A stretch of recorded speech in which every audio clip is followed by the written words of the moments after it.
For our group analysis video, we decided to visit Robin McLaughlin Gallery. Now, before we start, we would like to explain why we picked this particular gallery for our project. Consensus decision was made within our group that we pick a local gallery and promote it. That way, we can give an insight on what our local community has to offer to everyone in class. This gallery consisted of artifacts along with artwork being on display for people to examine. For every exhibit, there was an information board which summarized the collections and told information about each artifact, such as the title of the piece, the date it was created, and the authors were also listed beside them. One of the main exhibits that was displayed was a 1,000-picture wall created called Betwixt and Between, an untold Tom Thomson's story, which told the story of two people trying to track down Tom Thomson's journal, as well as a lot of Thomson's artwork, which is also showcased in the same room. Another thing about the exhibition was that it had an interactive element where there were symbols on the wall that could be scanned using an app on your phone, such as how people scan barcodes. The app would then provide a quiz-like trivia about each of the artworks that you can play a game for. Now, throughout this video, we are going to examine each of the exhibitions and bring forth existing problems or concerns that we had throughout our tour. We will also provide rational solutions that can easily improve experience for future visitors. Upon our arrival, we were greeted by the personnel at the information desk, and we were provided with a brochure and this floor plan. Now, here's the first problem that we address for this gallery. Since they're trying to eliminate tour guides and have the visitors explore the galleries themselves, this would be an opportunity for them to implement an app that the visitors can use at their own will. Most of the people visiting are using their own phones to take pictures, so instead of holding on to pamphlets, they can have all the information provided on their own devices. Another reason why this idea is convenient is that most people these days navigate to places using their own phones. So having the option of the map being readily available on their phones would be something that most visitors be accustomed to. In the case for people who are not, can easily adapt to it as well. As you can see, there are 4 exhibitions in total, and we were able to examine only 3 on the day of our visit. Unfortunately, the 4th exhibition was closed that day due to renovations, so we will be focusing on the remaining 3. Now, the first exhibition that the gallery had was along the entrance, and it was called Andil Gosai's All the Flowers. Andil is a local resident of Oshawa, and this exhibition is dedicated to his life. All the artworks are about his upbringing as he struggled through personal desires and vulnerabilities. Gosai uses the Explorer flower as a key icon throughout his artwork. Now, here are some of the artworks from the exhibition.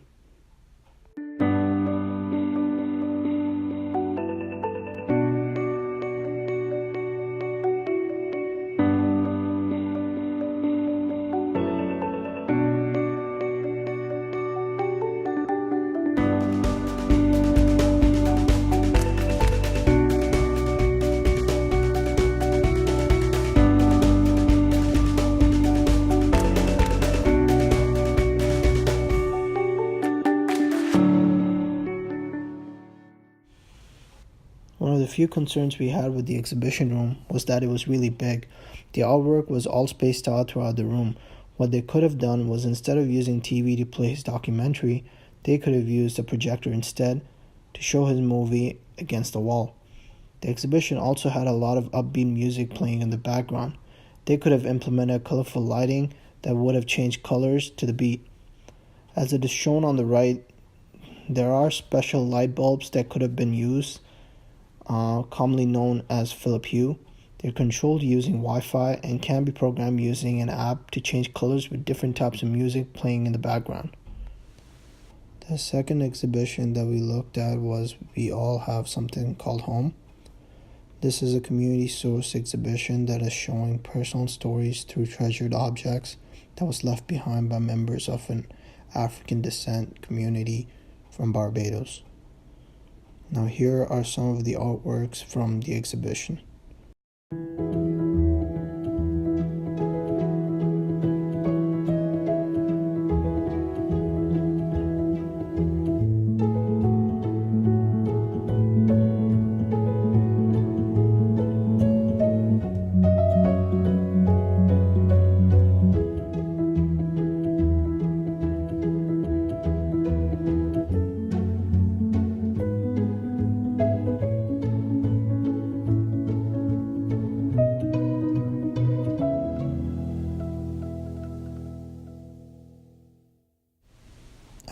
this exhibition was the most fascinating one to us as it was so culturally enriched. What it lacked the most was there was a technologically interactive element missing.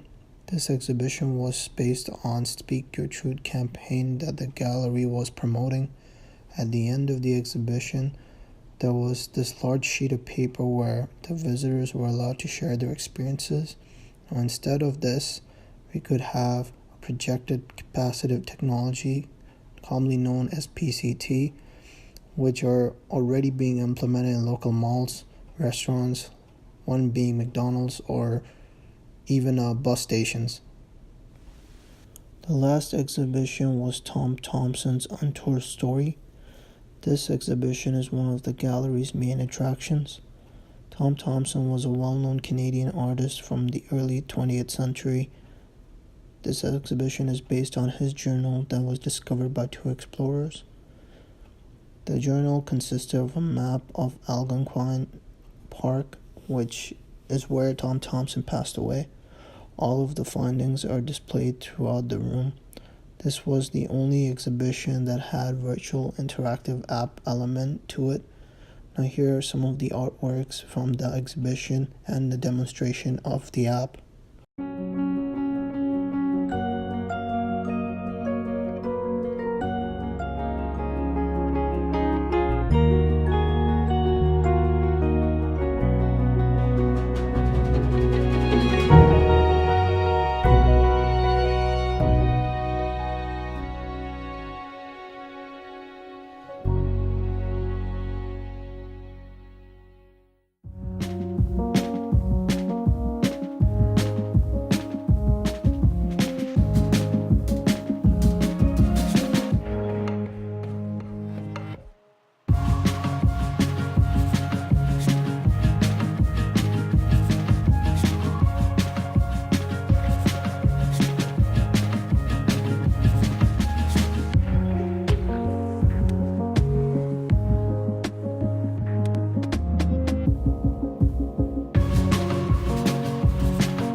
Now, besides the exhibition, The gallery also had Imagination Station.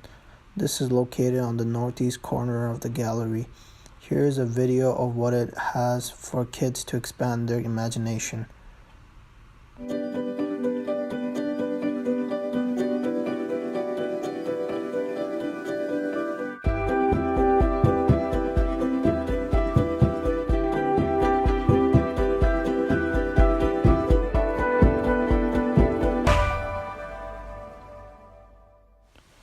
Now this station is where kids join in and work on their own artwork and leave them on a sheet, just like the Speak the Truth campaign. There are many ways that this station can be improved.